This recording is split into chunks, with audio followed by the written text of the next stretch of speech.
Hey, Nerd Herd, Dynasty Nerds back here again this week, and we are breaking down the core of Dynasty players. We are re-ranking the last 3 years of these rookie classes. We're going to draft them in order and see who we like the most. Where did Brock Purdy go? Most importantly, Jared's back. Woo! Will Bryce Young ever get drafted? Nope. Let's find out. Ready, set, hut. Welcome to the Dynasty Nerds Fantasy Football Podcast, where we discuss dynasty strategy, rankings, and all things NFL. So get ready to geek out on fantasy football with your host, Rich Dotson. And welcome to the Dynasty Nerds Fantasy Football Podcast. I'm Rich Dotson. He's Matt O'Hara. Hey. He's Garret Price. My mic's droopy. And we got a droopy producer here today, too. Jared Wackerly in the house. I'm limping in. He's limping in. Don't admit that, man. So we're back. Playoff week in Dynasty for most leagues. If you run a regular league, if you run a 16 playoff, this is it. The season's over for 50% of you. Or if you're like me, you're still getting it. And about 95% of my leagues. 95 that's a good number. Still 14-0 in my high stakes league.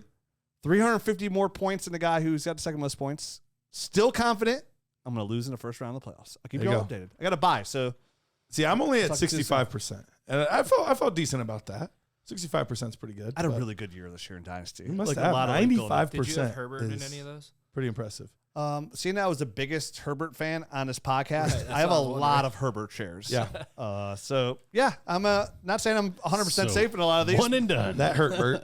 But, you know, it is what it is. It is what it is. You got to move on. You got to get through it. I picked up, now to be fair, Did you pick up the stick man? in 2 leagues Are you starting them? where I have Herbert, I didn't use any of my my waiver money. So you have all $1,000. All in on Easton Stick. Oh, All in. that feels gross. Yes. Hey, Easton, would you rather start Easton Stick or Jordan Addison? You shut your ugly mouth. It's closer than I wanted to be. I thought he was going to say Danny DeVito. I see. You know who I thought? Russell Wilson. Russ. I had to trade for Russell Wilson. I You still feel told me. gross about You it. made me so happy. Told everyone. You told the show. He texted me. He's like, thank me in your victory speech. And I was like, you shut your mouth too. Yeah, so my whole mojo where I was like, you know, hey, I hope like the Ravens, like everybody but the Browns, like doesn't do well. Yeah. It backfired because then Justin Herbert got hurt. He's out for the year. Yeah. And then my Browns lost their left tackle. Their backup right tackle is playing like an all-pro, and their D tackle. Now, to be fair, the Browns are like a porn addict. You know, they're overcoming what's in front of them. So we're okay. We'll be okay. I had to think about that one for a second. I think everyone had to think about that one. Well, I'm think still about thinking it. about it. But everyone got there. It's the truth. Oh, we're gonna- overcome, I get it. We'll be okay. We'll be okay. So today we're talking. If you have Justin Herbert, go get Easton Stick. Yay. Yay. Overcome that. So congrats to everybody who made the playoffs in their Dynasty League. You're welcome for all your support throughout the season. We got you there. You're welcome for listening to us. Yes. But today we are doing a redraft. So when you look at Dynasty, and now that, you know, for a lot of people behind, not in the playoffs, they are looking at the core of their team, right? Mm-hmm. Like if you don't have a trade deadline, offload some of those pieces don't fit the future. So when you look at the core of a team, you're looking at players that are pretty much in that 23, 24, 25-year-old range. Quarterbacks may be a little variant here. So we're going to take the last 3-year draft classes. We do it every year. This is a draft where it establishes like how good were these past 3 years and how valuable are some of these younger pieces versus others. So it's always a fun exercise and always an interesting one. And we've left some people out in past years, and we've gotten some like angry people. Like the biggest one was when we did 3 rounds, and after his rookie year, we did not draft Cam Akers, and we had people very upset. And How'd that turn out? I mean, not great for Cam Akers lovers. And that was intentional, wasn't it? It kind of was. It was intentional. Yeah, we were like, yeah, we don't just think didn't don't think he's value. good. We didn't like Yeah, him. you just had difference in value. Well, like I said in the beginning of the show, you're welcome. You know, we're here. Don't miss too often, but we do here and there. We That do. one Oh, wasn't we a absolutely miss. do. But that one was not. How's Traylon Burks doing, Rich? I still don't know if he plays in the NFL. I watched that game last night where, you know, the Titans made this big comeback, I think he had making big plays everywhere. I think he had a catch for 3 yards or It something. was like the first reception of the game. And then I don't think we saw him the He rest had of like the a game. reverse at one point too. He got Oh, yeah, I 4 got like yards. 4 yards. Yeah. Reverse. Yeah, dude, he's more like reverse Uno. Like, get away from me, dude. Like, what is going on? Oh, what a miss. Collecting a check. I have to input that into my rookie analysis. So, like, those players just don't What do you win. have to input? Those bigger guys, The that don't bigger have guys blue that can't suits. freaking move? Yeah, they have the 3-cone. Listen, my rookie analysis is based on this only going forward. The running gauntlet and the 3-cone drill. But you're going to be That's able to it. only evaluate like 4 receivers going forward I because know. nobody runs it anymore. Nobody does. I know. Everyone's afraid of it They are. because they know it's a true indicator. Every is. year, I learn and I adapt. We talked about this before. So let's get into the show. This will be a super flex, tight end premium redraft of the core. I'm up first. Yeah, it's going to be interesting Number how this one pick. all plays out. All right, got to talk about a little bit Underdog here. A little new thing they got going on. Underdog Fantasy Pick'em Champions, Dynasty Nerds in Alabama, Tennessee, Wyoming, and Mississippi. This one is for you. Underdog has launched a brand new game called Pick'em Champions, just for you. It's a new player versus player Pick'em game that's all about strategy and fun. Choose 2 to 5 players, place your entry, and if your pick hits, you win big. When new users deposit $10 or more on Underdog, they will match your deposit up to $100. You will also receive a free promo code for us for a free year of the Dynasty GM and the Nerd Herd Bundle. And what a great time to have it, because that gives you access to all our tools, all our rookie breakdown content, the Nerd Score, and the Dynasty Nerds Film Room, and everything else we offer for the Dynasty Nerds memberships. And for our current Nerd Herd members, we'll give you that cool, great, most comfortable shirt in the world, guaranteed to increase your high five intake, the Dynasty Nerds t-shirt, waiting just for you. So click the link in the podcast description, head to Underdog Fantasy, use the promo code NERDS, and deposit at least $10 to start playing their new Pick'em Championship game. Then be on the lookout for your Dynasty Nerds promo code within 24 hours of your deposit. New members only. Again, that is promo code NERDS at Underdog Fantasy. Now remember, Superflex, tight end premium. And only the past 3 seasons. So Matt, So you're on this the clock. Yeah, this is interesting. Are we allowed to tell everybody like how wrong their bad their pick is? Yeah, we can give analysis on the pick. We can make this as long or as short as we want, and we'll just continue this into the second episode. Wait, why didn't we let Garret join the game since he's actually showing up for the first time in 8 years? Oh, yeah, Jared. Or Jared. Don't ever call me Garrett. I do it all the time. Now It's pussyfooting true. around this one. Jared, you want in? Yeah, Jared, get in here, man. Yeah, sure. All right, all you have to do All right, is we'll adjust this. manipulate this whole thing while on the fly, Yeah, there you go. That while we is screw around with these first not 3 picks. hard. I mean, only if you want it. I mean, you don't. We're not, If you want it, I mean, it's only every can 4 get it, let players. me I know. mean, you're here. No prep, but hey, we're here. I mean, give this guy some Viagra. He came in limp. droopy. Droopy. I thought you were droopy. Well, my mic was. Yeah. Oh, yeah. All right. Anyway, so I'm on the clock here. First pick. This one's actually very interesting and hard, right? I mean, Right.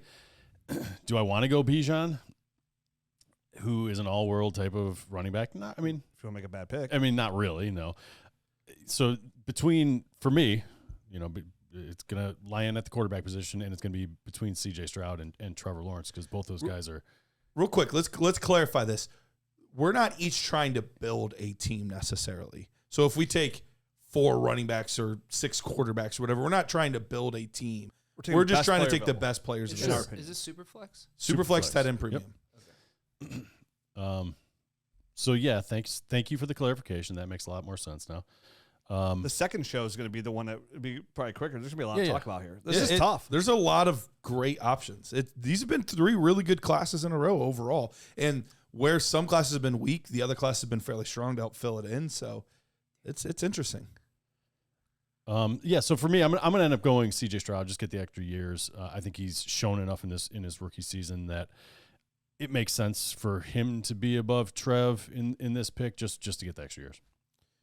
That probably would have been my pick as well. I probably would have gone with C.J. Stroud. I think he's shown enough in this first season that, I mean, you can argue we've seen as much or more from him in 1 year than we have anybody else on this list.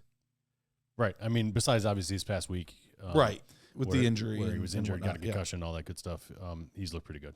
Yeah, Trevor's flashed the second half of this season, flashed the second half of last season as well. Still coming in as elite prospect generation. I know we throw around loosely, but a generational prospect. I'm sure we'll be hearing a lot of this about Caleb Williams and then probably even a little bit of Drake May come up here in the next upcoming months. So I have no problem with CJ Stroud. I'm taking Trevor Lawrence. Yeah. But I have no problem with CJ Stroud. I could go either way here. I don't think there's a wrong answer, but I would just take Trevor Lawrence, the more highly touted prospect, has a better group of receivers there, as I know it's not long-term, and who knows what they're going to do build about on CJ Stroud. But in Superflex, quarterbacks are always going to outweigh any other position for me. Totally. So if you have a chance to be a QB1 consistently, that outweighs any generational running back at all. And it outweighs even the receiver, because when you look at these guys and these players, you look at them as you want those young receivers because they offer youth and they offer consistent long-term value. Well, the most consistent long-term value you can get, even from a point standpoint, on a week-to-week points per game basis, will always be the quarterback. You've heard us on the show say consistently that quarterback number 16 is better than some of these low-end wide receiver ones most of the time. And so on Fantasy Pros, just for reference, CJ Stroud 19 points per game right now. Trevor Lawrence 17.9. okay, So it's hard to get that kind of production out of a lot of other positions week in, week out. and be consistent. And, I still argue that where Jamar Chase, who's in this as an option in this class, has yet to be a top 3 wide receiver. But he's a dynasty wide receiver too for most players. I know some people are arguing CeeDee Lamb right now, and I'd have no problem taking CeeDee Lamb over Jamar Chase if somebody wanted to. Starting to get there, yep. So for me, it's Trevor Lawrence. Yeah, I have 5 guys that I'm considering here. I think you can make a strong argument for what I would believe are the 3 best quarterbacks available in Justin Fields, Anthony Richardson, and Brock Purdy. Yep. They're not as elite at this point as probably most people would view Trevor and CJ. Although I would say that's pretty interesting that you would say that. Brock Purdy 19.8 points per game and second-year pro. Looking great. He's played really well. I would even move my rankings. I almost wanted to shake this whole thing up and just start with him. Yeah, and I think you can make a strong argument for it. Yeah. So pissed I traded him to you, Matt. I was just telling Rich I was so happy that I traded for him. That was right when he was having a little run. He was having that lull in this. He had like 3 games there where he had that lull. Cooper Kupp and Kelsey, but yep. I have 2 leagues where you're in a championship run, and I have a bye now. And luckily, Kupp is starting to come together. I have a ton of quarterbacks. Yeah, that's good. Go ahead, Rich. But I was saying I have 2 leagues where I have the 1-1, and I'm looking at this offseason finding proposals to give the 1-1 for Purdy plus and see if that could work out. Too. But so I think all 3 of those guys, I think Brock Purdy's maybe doesn't have the ceiling as high as Justin Fields and Anthony Richardson, but obviously he's played really, really well. Yep. You could make a good argument for the top running back at this point. You could make a good argument for the top receiver at this point in Jamar Chase. So I think all of these guys are within range, but I'm going to stick with the guy that, he's looked really good these past few weeks. Honestly, most of the season, it's been Justin Fields. And the guy you just can't quit. I can't. And it seems like an odd one simply because there is still a chance that he's not this team's quarterback next year. But I think he will be the starting quarterback somewhere. And when you look at, as far as like touchdown to interception ratio, he's been a lot better than most quarterbacks. Points per game, he's a lot better than most quarterbacks. 18.7. So he's above Trev, but below the other guys. And that's even factoring in those first 3 weeks that were just the entire team was a dumpster fire. So he's looked really good. Which that is a dual threat. Which seems to be a trend for them. Yeah, they're like, we don't want to weeks. start fast. We would like to start as slow as possible, please. their new coach will be next year changing that. Yeah, I hope they get somebody defense or offensively minded. Yeah, but we'll see. So I'll take Justin Fields at 3. And that will leave Brock Purdy to me. Yes. Thank you very much. So I will snag Brock Purdy here, stick him with the quarterback in Superflex leagues, obviously. And he might win MVP. He could. He absolutely could. I think him and Dak are going to be fighting it out. I think Tyreek should win MVP, but it's just me. I was going to say Tyreek. I think last night hurt him. In some ways it hurt him. In some ways it helped him. I agree. Because I think it showed how bad, not how bad, true. But how inept that offense was without him. I agree. That's a good point. 100%. So it's interesting. 100%. So it'll hurt the overall numbers. I feel like he needs to get to that 2,000 yards. He does to win MVP. But if he does, I think he deserves MVP. And then right now he's on pace for like 1953. He was on pace for over 2,000, but with the injury, 60-yard dud. Yeah. I'm gonna check the odds on FanDuel. If I was betting, if I had to rank them, like, hey, you get an MVP vote, put me your 1, your 2, and your 3. I would go Tyreek Hill 1, Brock Purdy 2, and Dak 3. I think I would have Dak over Purdy, but I would have Tyreek 1 as well. Fair. Let's see. MVP odds are The reason I have Purdy lower is because I think that offense has shown that you can put almost anybody at quarterback. He's not super valuable. I completely disagree. I feel like compared to other quarterbacks. These last couple of weeks, teams. if you watched the Purdy film, he is executing at a very high level, and it's not the offense, it's not the system, it's Purdy. But we've offensive seen line, a lot of guys, and the offensive line's not good. I think they've put in average quarterbacks and made it work. Yeah, this is better than making it work. Sure, I think he's better than an average quarterback. he processes extremely well. Yeah. extremely well. I would agree with that. let me put it this way, in a super flex league, and I doubt you can even make this work, I would be actively trying to what looks like an overpay for Brock Purdy at this point. And I'm so mad, when you hit that 3-week window. When I said, remember the question was like, Rich and Matt, are you worried about Brock Purdy? And I was like, no, I want to see him after his bye and see what Kyle does with him. Right. And he's looked the best he's ever looked since the bye. Yes. But I wish I would have taken that window, because we always talk about in Superflex, when there's quarterbacks that do well, when there's this talk out there where there's a dip, buy, because it's worth it. That window is closed, and it's on my fingers, and it hurts so bad. I buy It's like me being drunk falling down the stairs. Here we are a week later. I bought my Dak elbow still during hurts. his low point in the season early on too, but I didn't get a chance to jump on another Purdy. prime example of what a great buy would have been. Yeah. I love Purdy. To me, I went on my rankings today to go up Purdy to see how much higher I got him, and apparently I probably would have taken Purdy ahead of Anthony Richardson too. But currently, my dynasty rankings, I have him behind. This is why I like these exercises, because this tells me, yes, I do need to move Purdy up in my dynasty rankings overall. So Matt, you're on the clock. Yeah, and this for me, this is when it starts getting real interesting, right? I mean, like, there's Anthony Richardson out there, there's Bijan Robinson. I mean, hell, there's Breece Hall staring And me in Jamar the face. Chase. Yeah, Jamar Chase. I mean, there's some pretty special tight ends, and there's this is tight end premium as well. Yeah, Jake Ferguson. Jake Ferguson's down there. I mean, and a couple of other guys. I don't know. Crazy, it's true though. Jack Charbonnet, the hard runner, and Kenneth Walker, the pass catcher. Here you go. See that flip of the script this week? That was odd. My mind was blown. I was like, look at Sharps getting all the in between tackles, and they're targeting Kenneth Walker a ton. Weird. Flip the script. Weird. Unbelievable. But for me, Jake Ferguson. Jake Fergie Ferguson. Ferg. I wouldn't argue the pick. Yeah, you would. I wouldn't, because that leaves a good player to me. Because you'd be getting a good player. I think Anthony Richardson worries me just enough that I'm going to move off the quarterbacks here Okay. with the injuries, the constant injuries before the season-ending injury. I mean, that dude was literally injured every single week. He's got multiple shoulder injuries. So now I have to grapple between Jamar Chase and Bijan Robinson. Bijan and Jamar Chase. Probably not too far off in the value of length of value of years you would accrue. Have left. Sure. No, I totally agree. So here's the deal. I'm just gonna go with the more scarce position, right? I'm gonna go running back. I think it's a generational. I think that's fine. I think I'm gonna go Bijan Robinson here for all the reasons I just said, and plus there's just something I don't like about Jamar Chase. Oh, I don't like his damn attitude. So I said this on the podcast many times. Yeah. You have. So You're not a Chase fan. This one is a little bit with Who do you dislike more, Chase or Wilson? Wilson who? Oh, Russell Wilson. Russell Wilson. Yeah, Russell Wilson's my least favorite player in the NFL of all time.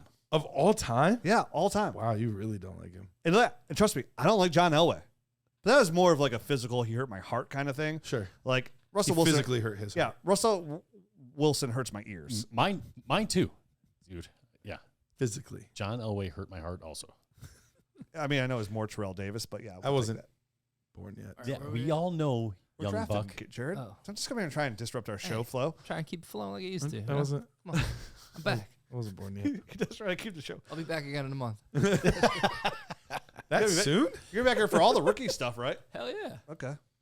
All right, so I'm on the clock. So you take Bijan Robinson. Anybody opposed to that? Anybody have anything negative to say? I don't know that I would have made that pick, but I don't have a strong argument against it. I would not have made the pick. Damn right you don't. I don't hate the pick. I mean, anytime you get the number one guy at their position group, it's never a bad I think you could have made an argument for Bijan as early as 3. I think you could have started making that argument. I would have listened, but I wouldn't blame that either. But for me, I'm taking Anthony Richardson because, again, quarterback trumps all. Anthony Richardson showed me enough in those couple games that he played that he's going to be a fantasy force. Mm-hmm. Now, will that force be available, short-lived because of injuries, or am I going to, can I get Cam Newton length? Can I get like 8 years out of Anthony Richardson? How many years until Cam started getting injured? I think it was like about 8 years. How many until Anthony Richardson started getting injured and had to get surgery? About 8 games. Okay. Not even, actually. Just checking. About 8 days. I'm just checking, man. So I think that might be on the upper end of his spectrum. Yeah, risk and reward, and I get it. But I mean, what it looks like, what he brings to the table is, a true difference maker. Kind of, players like that position are the ones that walk you into the playoffs, right? Like if you have Christian McCaffrey on your team and you have a bunch of okay guys behind him, he could walk you into the playoffs. Yes. We've seen years where Peyton Manning, Pat Mahomes, Lamar Jackson can walk you into the playoffs. Tyreek Hill this year is the kind of player that has walked you into the playoffs if you have him, because week in, week out, they produce. I have a team that I made the playoffs in that I intentionally was desperately not trying to win in. Like, desperate. There was weeks I couldn't even put a full lineup in. And I have to go back and analyze this league because I have no idea how I'm in the playoffs. I have zero idea how I'm in the playoffs. But I'm in them because you have players like Tyreek Hill I don't have Tyreek Hill, but that walk you into the playoffs. That just walk you single-handedly into it, yep. So I'm taking Anthony Richardson because I'm looking for, these kind of picks at 1-6 and a startup like this of a core, like say you did a draft, our draft's going to start with core draft only. Until these guys are gone, you can't take anybody else. I want somebody who's going to make a true difference to me. Like, a guy like Jamar Chase, is he really good and going to make a difference on my team? Yeah, but there's going to be up weeks, down weeks. Like he's yet to show me he's the number one all at his position. I've seen Anthony Richardson show me enough where he could be the number one guy at his position. So I'll take Wait. Hold on. Anthony Richardson's played parts of 5 games. Yeah. He's shown you enough that he can be the top guy. But Jamar Chase hasn't shown you enough that he could be the top guy at his position. He's not consistent enough. Where is he? Where's the consistency from Anthony Richardson? Where's the consistency in your argument? He's literally missed so much time. How many crystal balls do you own? Not enough, apparently, because I don't get that at all. I don't get that at all. And that little Anthony window, Richardson's so consistent. Jamar Chase? No, I saw. No way. Just because it's a people. Bucket of scum. Listen, you're looking out the porthole of a giant ship. You're in the cockpit of a C-17. I'm looking through the peephole of a door, but I still see what I want to see. I see enough there at a position where I am happy with what I saw at a position that offers the most value in return. I didn't get Jamar Chase for Anthony Richardson straight up, and he comes back and he plays healthy 8 games. I get him straight up. I get Jamar Chase for CJ Stroud straight up. Jared could have got him for CJ Stroud for Jamar Chase. Stop bringing up he refused to accept the offer until I retracted that offer. Retract. Yeah. Give me that back. 6. It's a bit. I believe it. Let me put it this way. I understand what you're saying, but I believe in the positional value so much in Superflex. That's fine. I'm cool with that argument. The consistency one. Did you hear his analogy? A C-17. C-17 and a people. Yeah. By the way, a C-17 is awesome. Thanks, Meeks. By the way, we are well aware of how awesome it is. Yes. All right. I am going to go with the aforementioned Jamar Chase here. Where's the consistency? You know Anthony Richardson. When you look at a points per game basis, he's been pretty elite over the course of his career. He was a top. What was he? I think he was wide receiver 6 as a rookie. And you might think that, but Rich would refute it. Yeah, wrong. You mean 66? Is he top 3 at his position every year? All I'm saying is he's been fantastic. Every time he's been on the field, you can plug him in. You have no worries about him. That's not true. That's 100% true. Okay, keep talking. What's not true about it? Hold on, you keep talking. I'm gonna bring some stuff up here. You bring some stuff up because Jamar Chase has been, when he's been on the field, he's been one of the best receivers in football, bar none. Easily. Easily. Yeah. He's really good. You wouldn't draft him. He's my wide receiver 2 overall. Okay, so why are you hating on him so much? Dynasty wide receiver 2. Here's why he's hating. 9.1, 8.1, 26.1, 14.3, 52.2, 14, 25, 8.1, 23, 9, 12, 31, 5. A lot of under 10-point games. That's what he's citing, and I agree with what Jared said. It has been a weird year. It's been a weird year, but I'm going to attribute a lot of that more to Joe Burrow than I am to Jamar Chase. It's been a weird year for him because of Joe Burrow not being there, for sure. Okay, then, yeah, it's been a weird year. So let's go back to last year where he was wide receiver number 11 overall. And how many games did he have? He missed 4 games, I think. Yeah, that's fine. Okay, that counts. But how many games he had under 13 points? 1, 2, 3, 4. Then he missed some games. 4 games under 13 points. Okay. So he had 10 games over 13 points. I'm just saying if I'm taking a guy that is my wide receiver 2 overall. So I don't think he is your wide receiver 2 overall. He is in the rankings. I'll tell you what, CeeDee Lamb, but maybe not in the heart. CeeDee Lamb. Yeah, I was going to say, I don't think he really is. There's an argument for CeeDee Lamb to overtake him. How many games last year that CeeDee Lamb had under 12 points? 3. Under 12? What about under 13? Under 13. 3. Okay. I was like, we're not switching the numbers. Yeah, now, sorry. He had You know how many he had under 12 and a half. A.J. Brown last year had under 13 points. He had 1 because he got hurt. In that game he got hurt in. If you take away the game he got hurt in, only 2 games under 13 points. All right, well, then you have to take away the game. So the point is, got hurt. and I've said it. Remember, I said this before the season started. You don't like him, I know.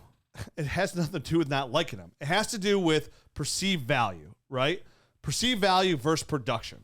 And so when people want to say, like, what was the biggest argument about where Joe Mixon finished last year? Well, he had that 150-point game. Well, Jamar Chase has got that 150-point game. Where would he be without that game? My problem with Jamar Chase is that he doesn't bring consistent points per game value every single week. You get too many of those 10, 12, 13 points per game, which is, again, that's great. But for where he's valued and where he's drafted, like, I have somewhat of issue with that personally. And it's not that he's a bad player. It's just about where are you taking him? Like would you rather have CeeDee Lamb or Jamar Chase? CeeDee Lamb is going to offer you more consistency. Right now, A.J. Brown is almost offering you more consistency at a high level than a guy like Jamar Chase. That's why I would take Anthony Richardson. That's where I bring in the consistency aspect of it. Jamar Chase is a fantastic player, and I'm not saying he can't give you that. I'm not even saying he can't give you that. But so far, this is his 3rd year in the league, right? Correct. He has not given us that so far. So that's all I'm saying. And honestly, that's what I said at the beginning of this year. What do I need to see from Jamar Chase this year? I need to see more consistency on a week in, week out basis. For what not it's so worth, much of a roller coaster. And he's a roller coaster. He was wide receiver 5 as a rookie. So he was Still number not 5 top 3. overall. That is true. Yeah, listen, if you're taking a guy number 2 overall in a startup in a non-superflex league, all right, or the number 2 guy in his position outside of quarterbacks, you want a guy who's going to finish top 3 overall year in, year out for at least 4 or 5 years, right? That's why you're taking that guy there. That's why Tyreek Hill has been an absolute diamond in fantasy football. It's why Justin Jefferson is the number 1 wide receiver. Know where Justin Jefferson finished last year? Number 1 overall. Well, we'll see. Hopefully, CeeDee Lamb does finish there this year because up until this point, he has not finished as a top 3 receiver. But at least this year, he's like, give me one. And this is not saying Jamar Chase right now is quarterback or wide receiver number 5. So like, that's great. It really is. It's great. But and that's the thing. You consider all of the things that he's had to go through versus CeeDee Lamb's had a consistent quarterback all season long. Hasn't had an injured quarterback. He hasn't had an injured quarterback, but consistent, not really. Yeah. Beginning of the season, there were some bumps and curves, but he's had the same guy, a guy that's playing at an MVP level this year for the entire season. And a player I've always loved that he's always hated, a guy like DJ Moore, who's currently wide receiver 7, Jamar Chase is wide receiver number 5. DJ Moore's had a fantastic year. We've been on the Moore bus. And when Justin Fields plays, he produces at a higher level. DJ Moore's averaging 17.8 points per game, while Jamar Chase is averaging 18.4. You can get DJ Moore plus a haul for Jamar Chase. A haul. So what I'm saying is just the value that he is worth right now in my eyes it outweighs, like it's more than his production. It's more than his production. So you would take CeeDee Lamb over him then? I still have him currently at wide receiver too, because I also believe in Joe Burrow. T. Higgins is most likely gone after this year. Right. But what happens if the Bengals draft this is a deep class? What if they could easily drafted somebody? What if they replace T. Higgins with another first-round receiver, which would be nice because they're going to have to pay Jamar Chase soon. But I mean, Jamar Chase has shown that he can be a top 5 receiver even with T. Higgins. So 1 year, yeah. 1 year and this year, so 2 years. And with the next pick, These are important dynasty conversations, We've Jared. been on this for freaking 10 minutes. Hey, Well, it's important. You're these talking are about the number important. 1, 2 overall. I'm just talking about value. He wants to know my answer, why I feel this way. I'm just trying to explain myself thoroughly. Jared just wants to make his pick, people. He I hasn't mean, been here we've- for so long. I'm right. I'm just telling you. I'm right. I know, but you guys I'm have right. made the same argument like 3 times. No, I'm redundant. If you've listened to the show, you know how I always repeat myself to make my point across. I don't give you any more I information. don't say it once. You might forget it. All right, so like all the good quarterbacks are off the board for the most Totally. part. Yep. Oh, that sucks because Bryce Young's there too. And that's, Yeah, all the good it's quarterbacks just- are off the board. Like you said, all the good Man. quarterbacks are off the board. You what were a right. shitty I mean, Sam year. Howell's still there. Ooh, I can't say that on this one. Anyway, You're Yeah, fine. I was real torn on this Who's one. producer I mean, taking? there's good running backs left. Brees Hall, Gibbs, Come on, please hurry this up. ETN, H-Han. Huh? He's telling you. He told you to hurry He's up. telling you to hurry up. You're really milking this segment. You know what? He's gonna go home. Yeah. You're gonna send him home. I'm gonna edit all of Rich's bad takes together and just. All right, Garrett Anthony Wilson. Richardson, the Garrett most Wilson's consistent I'll own player. every one of them. Garrett Wilson's my pick. I was between him and Amon-Ra St. Brown. It was tough, but wide receiver shelf life for me here. Always going to go with the wide receivers. I'm glad you had to make that selection because I was actually thinking about that, putting this together. Like, who would I take between Garrett Wilson and Amon-Ra? And I honestly don't know that I have a good answer. No, it's tough. It's a tough choice. The good news is they're both really good. They're both fantastic. I think long term, Garrett Wilson ends up being He has the higher ceiling better for sure. receiver. For sure. But I mean, if you're going to argue, Amon-Ra, He's you scoring. want consistency. yeah, he's scoring. That dude's been freaking consistent. So I mean, I could go either way here, but Garrett Wilson's my pick. Yeah, I can't believe you. Yeah, man, that's a really nice pick, and it leaves me with the tough decision of probably picking between 2 Lions here. And it's for me, it's not. It's not the over running back. Brees? It's not. It's Over Brees? No, it's not the running back. It's Amon and no, it is. Laporta? Sam Laporta. Whoa! This is tight end premium. Sam That's Laporta true. right now isn't been a monster. He's not that much farther down the board. If you're looking at overall points per games at a superflex tight end premium, Amon-Ra St. Brown's 19.2, which is almost three plus points ahead of Sam Laporta. But you have to look at positional value as well. Sam Laporta is a tight end. There's not a lot out there getting almost 16 points a game like Sam Laporta is in tight end premium. So I almost want to just go with the scarcity pick here again 2 times in a row and go Laporta. That's And- bold. And you know what? I'm going to. God I'm dang it, gonna that's do what it. I was going to take. Yep. That's bold. I don't hate it though. It's bold, but that's what you have to do in these type of things. You have to look at that type. That's the kind of decisions I'm making when I'm on board. I can get another wide receiver that's going to score 19.2 points. It might be a little bit difficult. It's really, really difficult to get a tight end, a rookie tight end that's scoring 16 points a game and only has the arrow pointing up. I think that's got to be the pick, just due to the fact that there's only so many out there. I can't blame you at all for making that pick. And I was curious, like, when are these tight ends going to start coming off the board? Because I had a feeling we would see some in the first round. This is higher than I thought it would go. But if he ends up being anywhere close, he doesn't have to be as good, but anywhere close to as good as what we've gotten from guys like Travis Kelce, Rob Gronkowski, like the top 1 or 2 tight ends every single year, they're elite difference makers. So I think the hardest part about this is, as good as he's been, he is still a rookie. Yeah. Do we expect this to continue We've on through? We've seen a lot of times rookies come out and do well their first year and then regress. Regress, yes. We've seen it. I mean, Evan Ingram did it. Pitts did it. Ingram's back, baby. And Ingram's back. He is back. And hopefully Pitts will be hopefully Pitts will be You back. know what it tells me? System thing. Guess what Pitts is in? a bad system. Yeah. Nailed it. Wow. Yes. This is the hard hitting analysis we need. This is it. Bad system.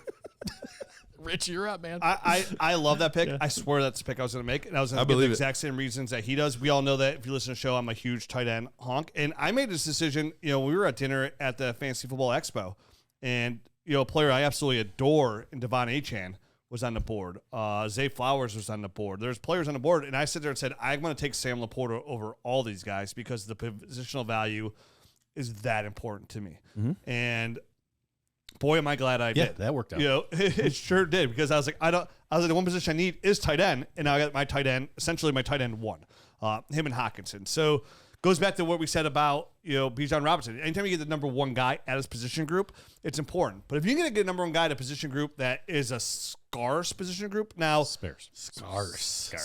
Yes, however you want to say it. Sparse. That's even more so. Now, Scarce. I think the dynasty tight end position is the best depth I've ever seen. And we talked about this kind of last week. We did last week. It's going to get better by Adam Brack Bowers, and seeing the rise of Trey McBride, it's really kind of made it a really good group. So I love the pick because you're getting a very good player at a scarce position. So for me, I'm taking Breece Hall. I'm taking him over Amon-Ra St. Brown. It's just, like you guys said it before, it's much easier. Even look at the depth here at receivers that I still have my choosing of. I love a lot of these guys. Yeah. And we have a really good wide receiver class coming in here again. So when we're doing the same exercise next year, it's going to be interesting as well. But Breece Hall, to me, is still one of the best running backs I've ever scouted on tape. Smooth on film. like butter, man. He's looked really good these last couple of weeks as well. Once you get a good quarterback in there, that offensive line gets helped out some. He is going to be a dominant force. He's going to be a great buy this offseason if there's any dip in his value whatsoever. I absolutely love him. Once he's a full year past that ACL surgery, him and Javonte Williams, both of those guys are going to be. Javonte's been playing really well. He has been, but next year is going to be a different level for both those guys. It was my argument for Javonte before the year started. I know I reversed track on it. I was like, listen, take reverse. History says after ACL tear, history has shown us, which again, if you play poker, you always go by the odds, right? Like the hand that you bet the start is by the odds that you have. Odds would tell you that after a year after tearing your ACL, unless you're Adrian Peterson or Saquon, no, it wasn't Saquon. It was only Adrian Peterson, like one other player. It's going to take a year for you to come back to full health. Yeah. And Breece Hall, just like Javonte, is starting to show us a little bit of that right now over his last couple of weeks. So about a full year takes to return. So for me, I'm getting my dynasty running back number 3. I just bumped Christian McCaffrey ahead of him because Christian McCaffrey is just unreal, unbelievable. Yeah. So, but they're right next to each other. I actually bumped them. I think I bumped him. I might bump him ahead of not Jamar Chase. Not yet. But yeah, so I'm taking Breece Hall. I mean, the way they use him in the pass game, he has a potential to be a top 3 running back year in, year out. One of the best running backs I've ever watched on film. All right, I'm up at 111. If this was the type of thing where we were truly building a team here and we weren't taking just who we thought the best available player was, I would probably be taking Gibbs here because I do think that there is a little bit of a teardrop and there's only so many good running backs to go around in this. So I'd want to hoard those running backs knowing that I could get some good wide receivers later. But if I'm truly going on who I think the best player available is, that's got to be Amon-Ra St. Brown. He was a guy that was overlooked in the draft process, went on day 3, and his rookie campaign started a little bit slow, but those last 6 games, he just tore up and then just never stopped. Just continued year after year after year. So this is year 3 now of him just being an absolute dominant PPR player. Constantly gets open, constantly making plays. And if he's kind of the antithesis of Jamar Chase that we were talking about, the fluctuation sometimes in the production. Amon-Ra is just so consistently good. You plug him in and you don't even give a second thought about 19, 16, 19, 16, 30, 23, 16, 30, 21, 18, 12, 5. Yeah.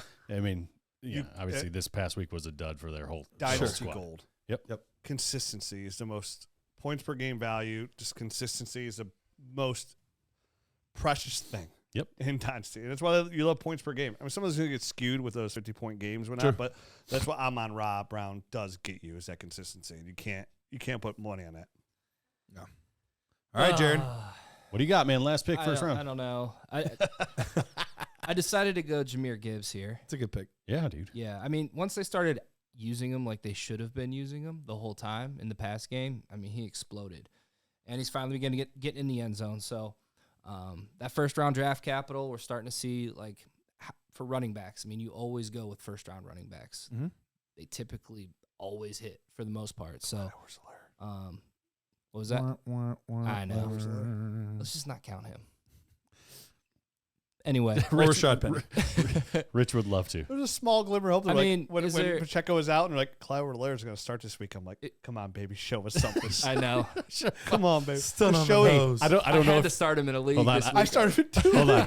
I don't know if you noticed what shirt I'm wearing today, but Josh Jacobs got injured. So dusted Zamir off, White. dusted off the Raiders nerd The shirt. Raiders. Zamir White. If you guys were on the clock here, who would you have? It would have been Gibbs because I even said I was tasseling back and forth between Amon-Ra and Gibbs.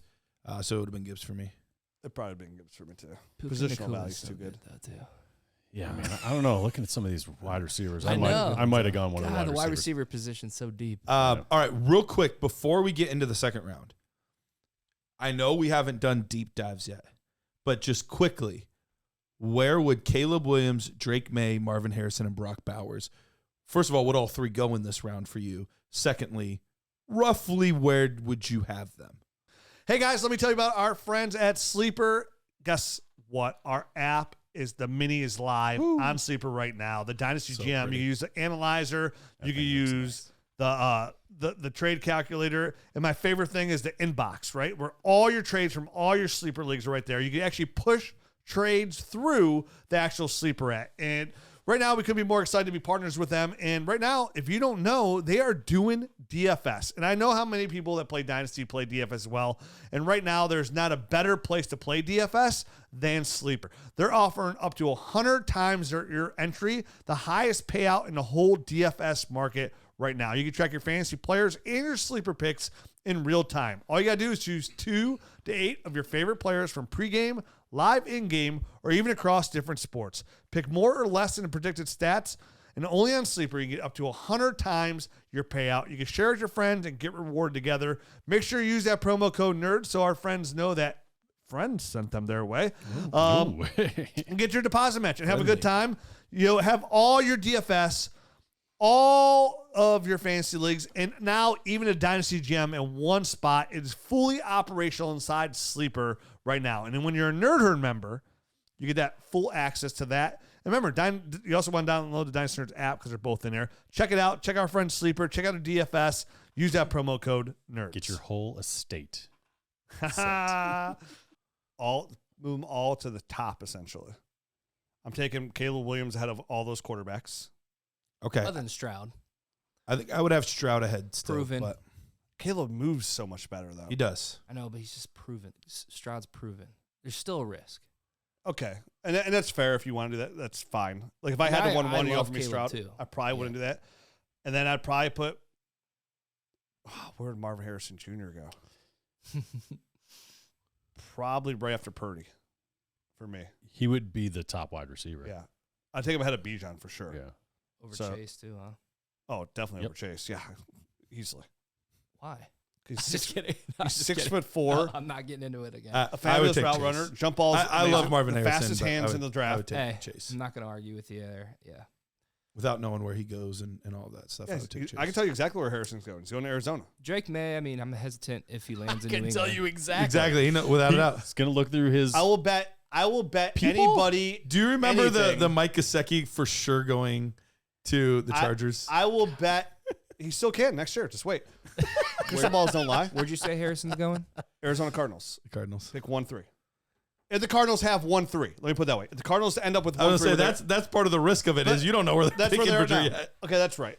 They're fair. I'm just looking at the draft order is pretty much set in stone, Yeah. which it's not. If it was today, Yeah. he's an Arizona Cardinal 100%. I wouldn't be surprised somebody tries to trade up in front of them, even if they're there. No, it's not because it's 100. Well, New England's at 2. They're taking a quarterback. Yeah. Number 1's Caleb Williams, or maybe Drake I was May. going to say, we'll see. It's 1-2 quarterback. If Drake May Either- goes to New England, though, I'm a little worried. I You, am. oh, you see the report today? Bill Belichick's out. No, I didn't. Yeah, Tom Curran. He's always right about the Raiders. Said that it was decided after Week 10, the loss to the Colts in Germany, that they're mutually going to part ways. And that guy's never wrong about the Patriots. So even like Interesting. Dave Portnoy went on his Twitter today and said, "Yep." He's like, "I have inside." He said, "This guy's never wrong." He's like, seems like important. Is like, I don't care. We had 20-year dynasty. We never win a playoff game again, and we could lose every game. He's like, I can live with it. Yeah. We They're got a it. So, pretty spoiled fan base. so it looks like Belichick's going to be leaving New England after this year. Interesting. Very interesting. So yeah, but not altogether unexpected. No. They've looked Well, like that makes He's me about to feel be the better, Chargers actually. coach, isn't he? huh? He's yeah, about to be the it Chargers actually makes me coach, feel a isn't he? lot better too. Yeah, he's terrible at picks, dude. Dude, if he goes to the Chargers, I'm getting rid of everybody on the Chargers that I got. What are you talking about? I heard he might go to Washington Commanders. Interesting. But either way, Fantastic. so yeah, Like, I mean, fine. Just avoid them like I've been doing, and everything will work out great. and then for me, like Brock Bowers is, I don't know, man. That's tough because Brock Bowers against like Sam Laporta. I'm definitely going Laporta. Laporta. I think Brock looks awesome. Yeah. But part of the tight end, more than anybody wants to Targets, admit, man. is the landing spot for tight end is really big. 100%. But Bowers has been dominating has SEC been. since the moment he stepped foot on the field at 18. From the moment that dude was 18-year-old, I'm like, oh my God. But look at Kyle Pitts. Is he better as a prospect than Kyle Pitts? Yes. Yeah, Yes. he's dominated. Yes. I don't know. Listen, I am married to Dalton Kincaid. That's true. You That's are. my husband. But boy, This is some fornication talk right now. am I thinking about becoming Mormon. All right, Matt. Can we recap the first round? Let's recap. Let's recap. All right, Who's recapping it? Let's go with the guy who has the best voice. Me. Matt. Garrett. Nobody voted for me. Matt You did. easily has the You best voted voice. for you. We voted for each other. I know I was always support. All right, who wants to recap it? Go ahead, Matt. All right. So the first pick. Do I have to say who picked them? I can just go in order. No, Just go in order. Yeah. All right. C.J. Stroud went 1-1. Then Trevor Lawrence 1-2. That's my pick. That's my pick. Tell us about it. Then Justin Fields. No, he's got to tell us about which one. Anthony Richardson, Jamar Chase. Yeah. Remember C-17? Then Justin Fields went 3. Brock Purdy went 4, which seems low right now when I'm recapping. 5 went Bijan Robinson. 6 Anthony Richardson. 7 Jamar Chase. Finally. 8 Garrett Wilson. 9 Sam Laporta.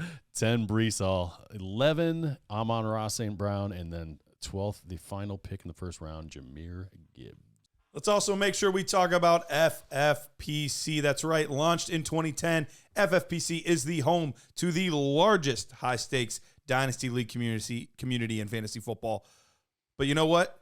Even when it is not off-season, even when we're not drafting, there are still things to do. In season, FFPC has launched its weekly challenge. There's no draft, no salary cap, no convoluted rules, just 10-team, 30-team, or 100-team contest. Pick your players by Sunday's 1 p.m. start and let them ride. Results will be determined by the total points accumulated by each lineup entry. Get $25 off a $35 or $200 entry by using the promo code NERDS. Go to myffpc.com. That's myffpc.com. Visit the weekly challenge. Use promo code NERDS for $25 off any entry for new members. So what do we have? Do you think we have enough time to get through this? We have enough time to get through this whole round, right? Yeah. All right. We're at 43 minutes. All right, so I guess I'm back on the clock here then. Back in black. All right. Will Levis. This is actually tough, right? There is Will Levis sitting there staring me in the face. I'm not really sure if he's the long-term answer. I'm not sure either. You You love should Bryce not Young. take him. Man, there's a lot of players I see above Will Levis here. No, I know. I'm not going to take Will Levis. I just wanted to mention him Just and next then pick. say what I thought about him. Not really sure about that guy, so I can't pick him here. This is a tough one, though, because I'm looking basically between Jalen Waddle and Devontae Smith here. Is there anyone else? This is crazy because it's so easy for me to pick. Is it? Oh, yeah. There's a guy I'm just eyeing up. All right, I'm going to go Devontae Is he your Smith because I boyfriend? think he is the best long-term guy, and Rich can get whoever he wants there with the next pick. Yeah, Jalen Waddle. Yeah. Easy peasy. What did I just do? I mean, Jalen Waddle has shown us that he can be a top-tier receiver. He hasn't even got to talk about Smith yet. Let's talk about Smith first. No, something happened on the spreadsheet. I got it. I put your picks in. No, Oh, sorry. correct 1-6. 1-6 got all screwed up. I forgot that was on the board. I mean, Devontae Smith. I mean, obviously hasn't had the year that everyone wanted, right? I Sure. mean, AJ Brown kind of took the lion's share of the work there. took the alpha male role there, and Devontae Smith kind of took a backseat. But he's got so much potential, and this is kind of Philadelphia. This whole year, that whole offense kind of feels like it's been off a little Just bit. a tick. Right? Yeah. Like a watch that needs some fine tuning. Right. It's still running, but maybe it's losing a second every 2 days. Yeah. One of those type of things. Sure. And that's just kind of how they feel to me. So Devontae Smith might have just been kind of a innocent bystander. I love the talent. He's always open. That dude just crazy separation, plays bigger than his, 165-pound frame you would ever think. So I got no problems with him long term. I like Devontae Smith. Oh, love him. And even somebody who you would think like, yeah, he's having a down year, wide receiver 15 on the year. Yeah, not ahead of. I know he's been on fire lately, ahead of Deebo Samuel, who's been on fire. He's one spot ahead of Deebo Samuel. But Devontae Smith, like you said, he's just, from the moment we watched his tape, like this guy will always be good because he'll always be open. He dominates the sideline. And we talk about like Marvin Harrison Jr. Mm-hmm. Devontae Smith reminds me a little bit of Marvin Harrison Sr., who was a smaller guy, not quite as big as his son, and was just able to dominate because he knew how to play wide receiver exceptionally well, and that's what Devontae Smith is. Yeah, he knows how to. He's a professional. He came out of college a professional wide receiver, absolutely, and has just been building. You know what I mean? Once he got into the pros, and we had him ranked ahead of Jamar Chase.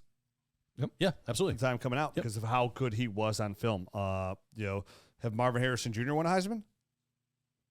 What? He didn't. No. So he got to be a finalist, but he did not win. Jaden Daniels. Close, but no cigar. I can't wait to watch his film. Yeah. I've heard a lot of mixed things. I heard his deep ball's nice. Yeah, I need to watch. I don't know. Yeah, Devontae Smith to me is Fifth like year senior. Yeah. Yeah, at least. Yeah. Devontae Smith. Some of these guys super. I don't know. 7th, 8th. I don't know. Still getting super duper? Bo Nix, his insurance is cheaper than most because he's old enough. But he's look good. Has he hit that 25? I wouldn't be surprised. College He's been in the football, league for 6 years. It's going to be golden era. Yeah, we're going to get some old guys. Golden era, I mean, just like the parity and the games, and because everybody's going to stay back and older Take all the NIL quarterbacks, money? 'Cause of NIL. filling holes with NIL people instead of recruits that don't pan out. Yeah, I don't like the way it's going personally. Not as much of a fan. I think it's good for consumer like us watching better games. I think it's Anyway. harder to judge rookies when they're bouncing from one scheme. I'll to say another this scheme. though: 5 of the last 7 Heisman winners were transfers. Crazy. Interesting. Yep. Isn't it? Yeah. Baker Mayfield, Joe Burrow, Kyler Murray. I think I got those switched year-wise.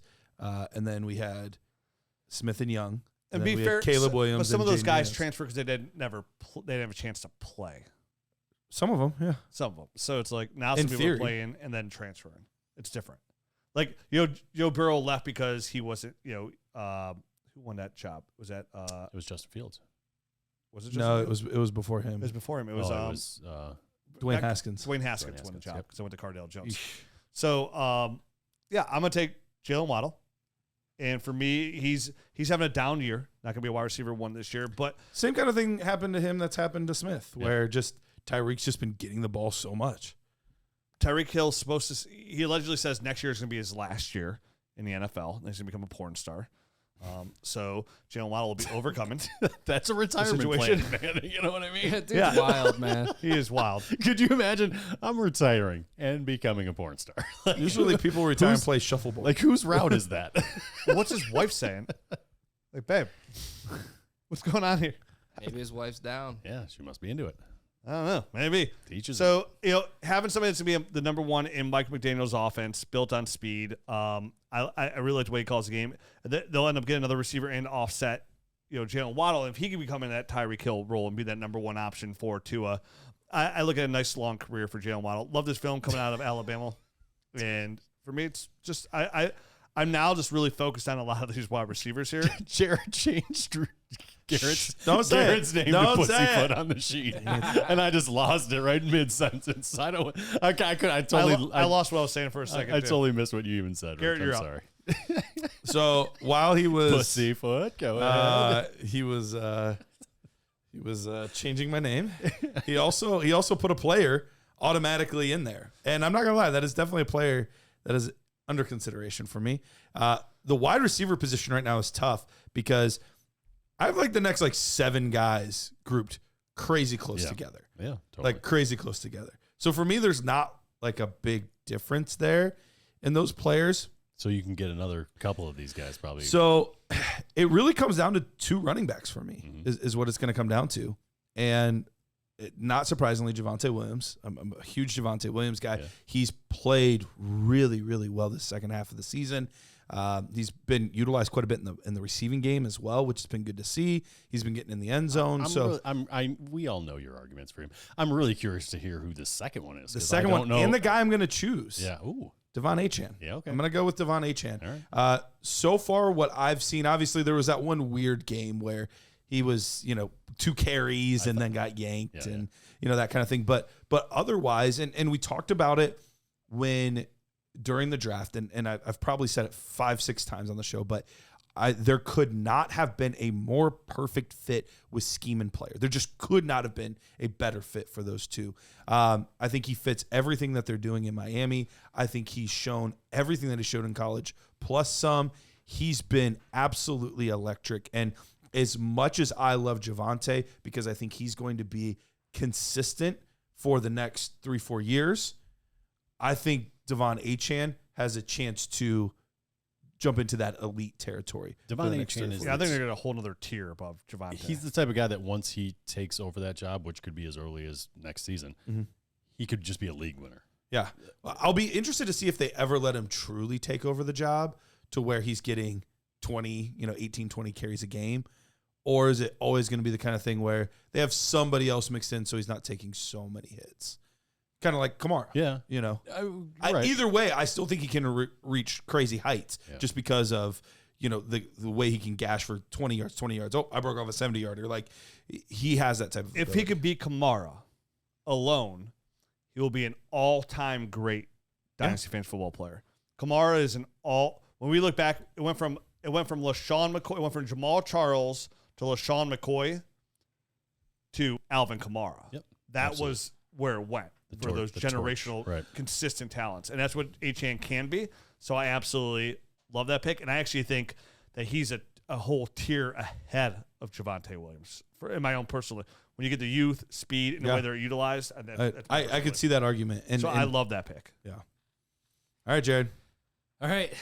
Well, I'm going to go with former 5th-round pick. A guy that we liked, but we didn't talk about too much. Kind of wrote him off. No, we didn't. Yeah. Yeah. I didn't even do a nerd score for him. Yeah. And, I was going to say, I thought he was meh. Maybe I was wrong. Yeah. I don't think I would love to say oh yeah, I liked him. I saw this guy. I didn't see this coming at all. No, I don't think anybody saw this coming, but I'm going with Puka Nacua. Mm-hmm. He's on pace for over 1,400 yards, and if he eclipsed 1,455 yards exactly is what he's on pace for, that would mark him second all-time receiving yards as a rookie. He's just dominated. Cooper Kupp left there. Cooper Kupp didn't start the year, and Puka Nacua showed out. And then once Cooper Kupp came back, he still remained relevant. So he's a target hog. I'm gonna go with him over Chris Olave, Drake London, Jackson Smith, and Jigba, which is crazy to say, but it is crazy to say. He's looked great, but he's looked great. I think the proof is in the pudding. He fits that system so well, and he's just doing everything that they ask. The only questions I have about him is whether or not it's going to be a long-term thing. I know. So he's obviously shown that he can be an NFL wide receiver. I don't know that it's going to look as pretty as it does now if it's not Matthew Stafford throwing him the ball in Sean McVay's system. But only time will tell that. You know what I mean? So it's hard to forget how good Matt Stafford really is. And he's shown how good he is, he's doing with this team right now. His touchdown pass this past week to Cooper Kupp. I don't know if you guys saw it, but it was a beauty. The timing, he threw it before he even started breaking out. Yeah. It's my only concern with Puka as well is when Matt Stafford's no longer there, which is probably 2 more years at the most. Right. Yeah. That's my concern about Puka as well. But totally deserves to be picked here if you do take him. I have no argument. I wouldn't have taken him ahead of a couple of these receivers, but totally deserves it. Well, with that being said, I am going to take Jackson Smith and Jigba. I'm very happy that he's sitting there. I just like his upside a little bit. I was going between him and Chris Olave. I just like his upside slightly more, I guess, down the line. I just, from a pure prospect perspective, I think he's better than Chris Olave. I just like his physical attributes. There's always going to be a little nagging issue with Chris Olave's physicality in the back of my mind. That's going to bump some other guys up ahead of him. But don't get me wrong, Chris Olave still produces. He's still really good. I saw a stat today on Olave that like air yards like left on the field, which aren't his fault essentially, due to the quarterback, 1,100 yards. The next second closest is under 900, like a little under 900. His quarterback's been absolutely killing him. Derek Carr's so bad. Yeah. So bad. He's just so average. He's not so bad. He's just so average. He's out there like complaining and stuff. Like it's not his fault. It has not been a good marriage. He's no Joe Flacco. Oh, I saw that too about him like yelling at his teammates and stuff. Yeah. A lot of that. Dude, get your emo looking butt on the bench. But anyway, Jackson Smith and Jig was my pick. He's looked a lot. I don't want to say better because I don't think he looked bad early, but he's been more involved in the offense the second half of the season. And people are dinging him, but like this is what we said was going to happen. Right. It's a crowded offense. He's going to get looks, but not as many as some of these other guys. And look for him in year 2 to really blossom into the receiver that he's going to be. So if there is any buy low window on him, which I think there is based on where people are ranking a lot of other receivers, I think he's a great target to go get.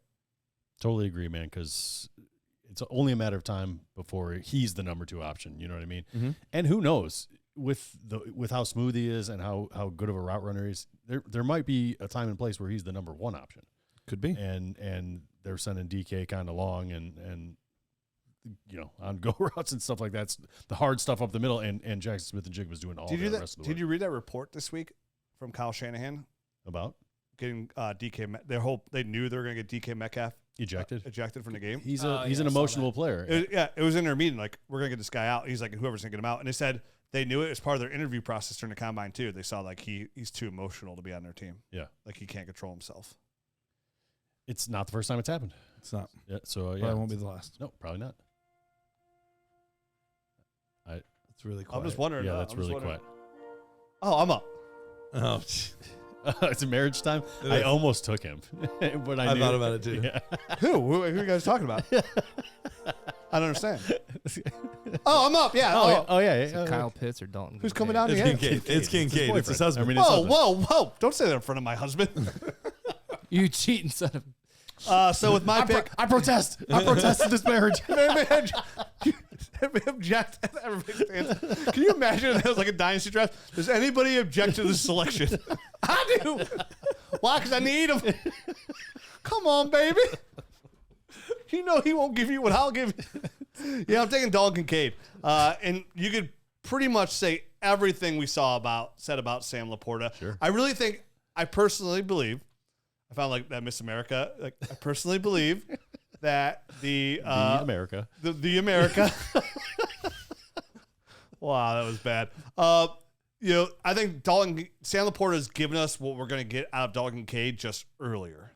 I think once, like I said this 100 times already, once Gabe Davis leaves next year in the system, then once Diggs out of the picture, I think it's going to be the Dalton Kincaid, Josh Allen connection for a very long time. And this is a dip that I am definitely buying. Like, now, there's no dip where he's cheap whatsoever. I don't mean it that way. I know I tried to get him 2 weeks ago off somebody, and he's like, you have to overpay so much to get Kincaid off of me. And I was like, okay, that's fair. I feel the same way. So everything we said about Laporta, about the scarcity of the position and how valuable he is, and a player I still truly believe in, and I absolutely love his tape. And, you got to remember, Dalton Kincaid has only been playing football for about 4 to 5 years. That's it. Yeah. That's how long he's been playing football as a whole. So he's got a lot to grow. Still love his route running. He's just absolutely terrific in Buffalo in opportunities he has been given. Yep. And I think it's going to grow exponentially. Dalton Kincaid's my pick. I actually would have taken him ahead of Jackson Smith and Jigba and Puka. I was seriously considering double dipping and kind of jumping you. I knew that. It wouldn't be double dipping. It's just taking the best player you like. No, I know, but I didn't think you were going to handle me stealing another tight end right out from underneath you. So I just let you have him. Look at you. Good friend award. Thank you. Well, I knew Devon Achane wasn't coming back to me, but I knew if Matt didn't take Javonte, he was probably coming back. Yeah. And so once Matt took Jackson Smith and Jigba, I knew I was safe. So I was able to get the other guy that I was deciding between last pick. Javonte Williams, the year started off a little bit slow, and that was to be expected. He recovered much quicker from this injury than we expected. Most people said there was no way, zero chance that he is multiple knee yes ligament tear. No chance that he is coming back in week 1, and he did. Now, was it everything that we had hoped and dreamed right away? No, it was a little rough at first. Calm down, Rich. But he's been pretty consistent over the second half of the season. We're seeing him use a little bit more in the passing game. Still not. We still haven't seen any of those like huge weeks, but we've had an 18-point game, a 20-point game. Like we've had some of that. He finally scored a touchdown this past week. Yeah. He only has, I think, like 3 rushing touchdowns on the season. It's not, or maybe 2. No, I think it's 1 rushing.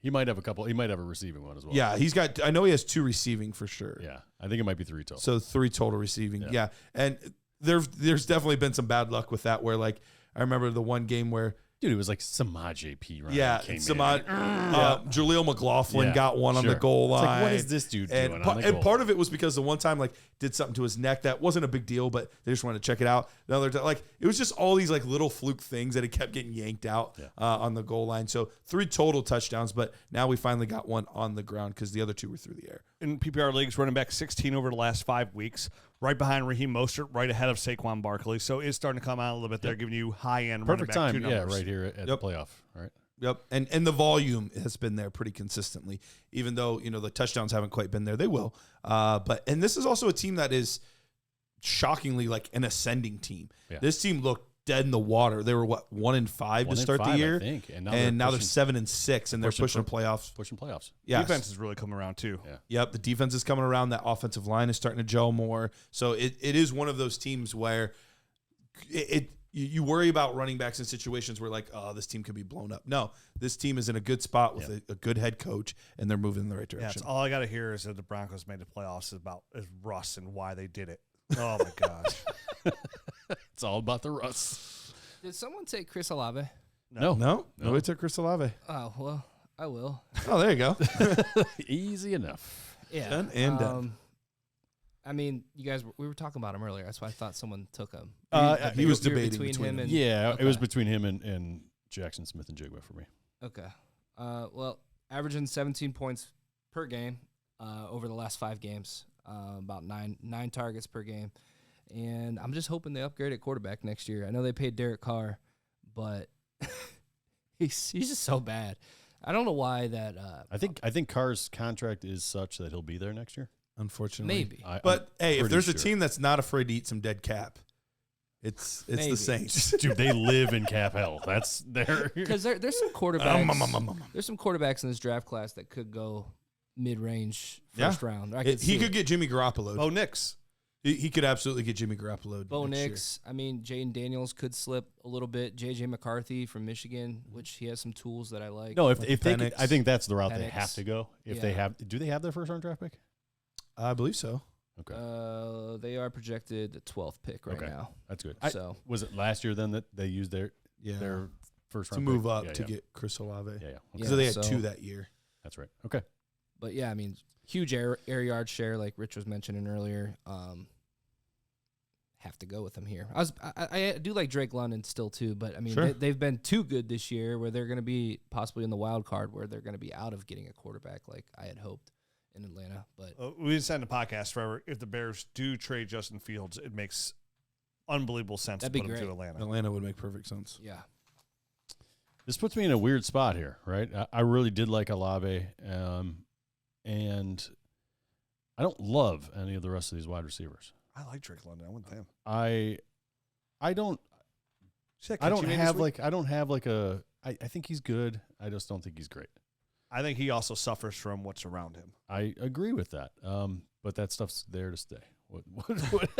I disagree. Justin Fields goes there. Desmond Ridder is not the quarterback there next year. He's not the starting quarterback. There's absolutely no way. No, Joe Flacco might be the quarterback going next year.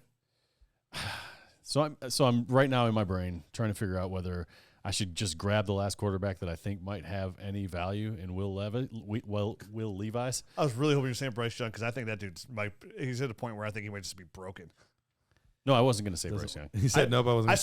I said before the show started, I'm real interested in this whole process, and obviously going to turn it into the Nerd Show of where Bryce Young goes. That's why I said the last quarterback with any real value, Will Levis. It's like he could turn into a buy because everyone's shading him that much.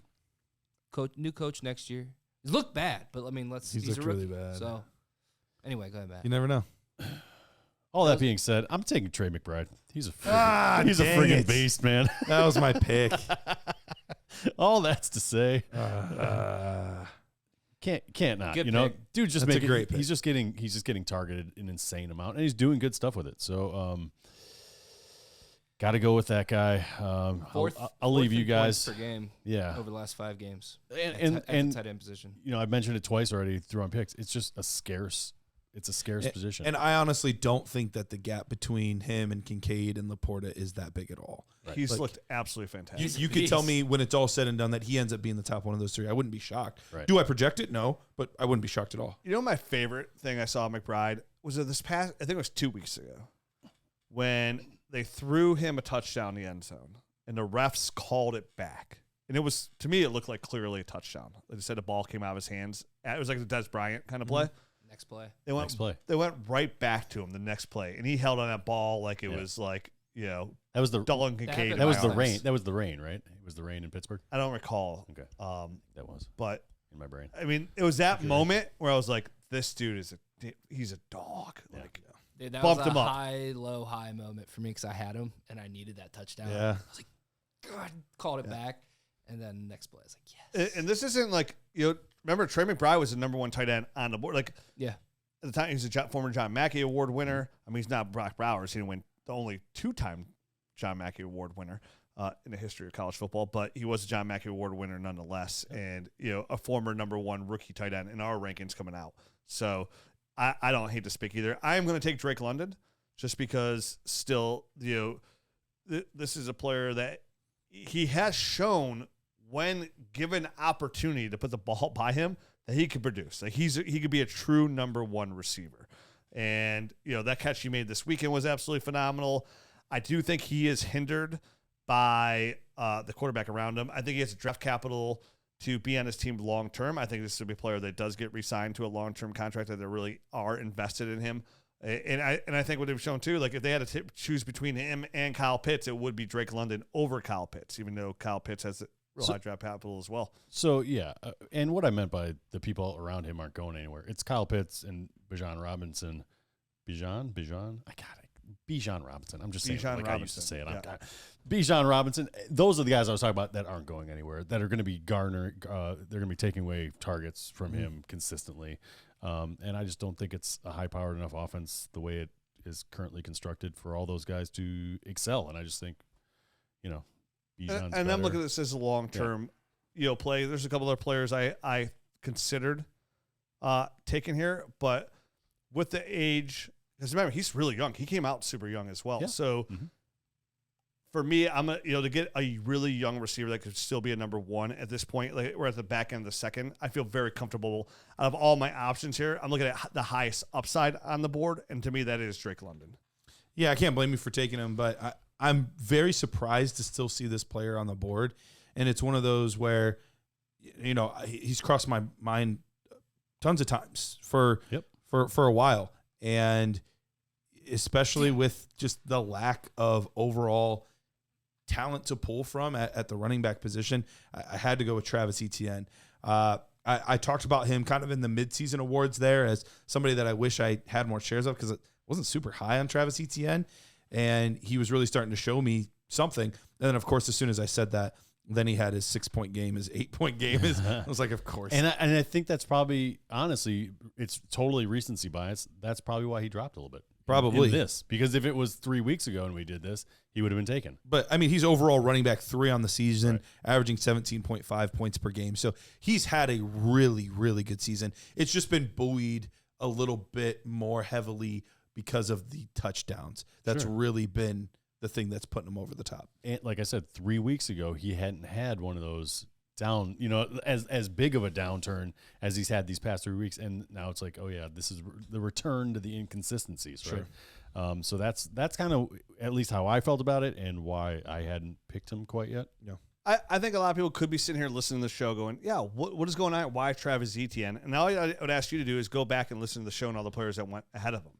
I think this really screams to the strength of these last 3 years as a whole, because, if this was a startup, you'd be very comfortable with all these, these picks right here. Now, we're only in the 2 rounds, and we still have, there's a ton of good players here that I'm still excited about into the next shows. I knew you were going to do that, Jared. It's also the positional value as well of the running back, right? When you're taking these guys, that always comes into equation as well. Like, I'm still looking at it from a dynasty lens. Like, who would I take on the board here? And I'm still looking for long term. And Travis Etienne still doesn't fit that mold. And there's actually probably what do you think is the lifespan of Travis Etienne? I think we got probably another 2 years, 3 years. Hashtag 2 to 3 year window. Yeah, there. And that's the thing. Like, yes. Some of these receivers are going to offer more longevity, but are they offering me longevity as a top 5 running back, right? A top 10 running back, or are they offering me longevity as wide receiver 28? Yeah. And like, yeah, they're playing longer, but that's not making a difference in my lineup. Yep. Travis Etienne, even though it'll be more short-lived, is going to make a difference in my lineup. Totally. And that's what you have to grapple with. Basically on a pick by pick basis, like I mean that's what you have to kind of figure. You're out. always taking the running back as a short term hashtag 2 3 year window no matter what. Yep. And I can just always find I could feel that I could find that but I understand you're saying he's giving you top 5 upside there, which is a true difference maker, and that's the strongest argument you can make for him going here or even higher. Yeah, because I mean you could argue. He should him or Devon Achane, him or Javonte Williams, like any of those guys. So I mean, really, anywhere from 2-3 on, I think you could have made a relatively strong argument. I think him and Javonte would be a really big, strong argument. I would still take Achane. I'm pushing Achane to the topper. I am too. Top tier. Well, obviously, I'm taking them in that order because I took them all. Yeah. Close this out. Closing out with the short. I couldn't think of a joke that rhymes. Since it's short, stout. Dude, you need to come here. Not right. I'm off. All right. Podcasting's like flexing a muscle. You got to do it and work it out a little bit. Yeah, you don't tell the joke and then explain your joke because it's not going to be funny. I'm taking. You just got to be like, Rich, just tell a joke and hope people get it. This guy's coming in limp, man. That's all I got to say. Droopy. I'm taking Tank Dell. Tank Dell. It's a good pick. I'm surprised by this pick. I'm not surprised. You know he loves Tank Dell. I do. I like him a lot, and that came through, thankfully, because obviously he's an outlier. Yeah, where was he at before the injury? Before the injury, he was like wide receiver 14. Right. Yeah. What week? What week? He was pacing. Was it 11? 10 targets. So I would go through week 12 because 13 was the week he got hurt. Oh, week 13 he got injured. He was pacing like 10 targets. Yeah, a game, 14th. And 14th. I just like the pairing with him and Stroud. I mean, pairing him with one of the best rookie quarterbacks, if not the best rookie quarterback seasons we've ever seen. 14th, and that was missing a game too. And that was missing. I think Stroud's going to be the type of quarterback that can elevate the guys around him. And with Tank Dell's ability to separate and make big plays down the field, he's a guy I want on my dynasty rosters. Now, I mean, there's arguments to be made for taking like a Jordan Addison over him, but Justin Jefferson's there.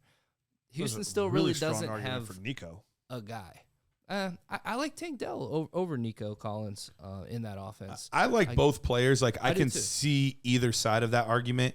Tank Dell, I mean, a guy that he asked for by name, and he literally on a points per game basis, he was a wide receiver 1 in his first 12 games. So but Nico Collins was right there too. He missed a game as well and was right in that same range. So like I think both guys are very good players, and I think this is going to be a very strong passing attack for years to come. The biggest concern you'll always have with Tank will always be his size. Sure. He's always going to be out there for injury. I guarantee that's the last time they use him on a goal line play. Yes. Dude, I know. Well, they ran a hurry up at that point, which is why he was on the field, right? Because he was on the field from the previous play. But I know I saw the same thing. I'm like, why is he in right there? On the inside, too. Yeah. Like, that's honestly, just flex him out, man. I had on so many teams. Pull that defender out with him. Even him personally should have been a career decision on that one. Like, yeah, I'm gonna chill. Yeah. Like I'm not pushing hard on that one. It was just a fractured fibula. Right. What weighs more? Way worse. All of Tank Dell's equipment, shoes, socks, pads, underwear, helmet, or Tank Dell. Here's what I'm gonna say legitimately though. The nice part is he got to a point where are the pads wet or is he wet? he was getting really, really expensive. His price is going to be extremely depressed because of that. Because of somebody saying, look, I'm worried about him getting hurt and I need players for the playoffs and all that stuff. Like, if you were to acquire Tank Dell, now is the time to do it because that price is going to be depressed. I see the water just glistening all over your body. All right, so as a recap of round 2. It's an extremely long show. And Devontae Smith went 2-1, and then Jalen Waddle went 2. Devon Achane, I got it right. There you go. Nailed it. 3, and then Puka Nacua, Jackson Smith and Jigba, Dalton Kincaid, Javonte Williams, Chris Olave was 8th. 9th was Trey McBride. 10th was Drake London. 11th, Travis Etienne. And 12th, Tank Dell. Yeah, so that's the show. Thanks, everybody, for listening. Congrats to everybody that made their playoffs. Good luck the rest of the way. We will be here every single week. I hope everybody had a fantastic time in this 2023 regular season as we enter the postseason.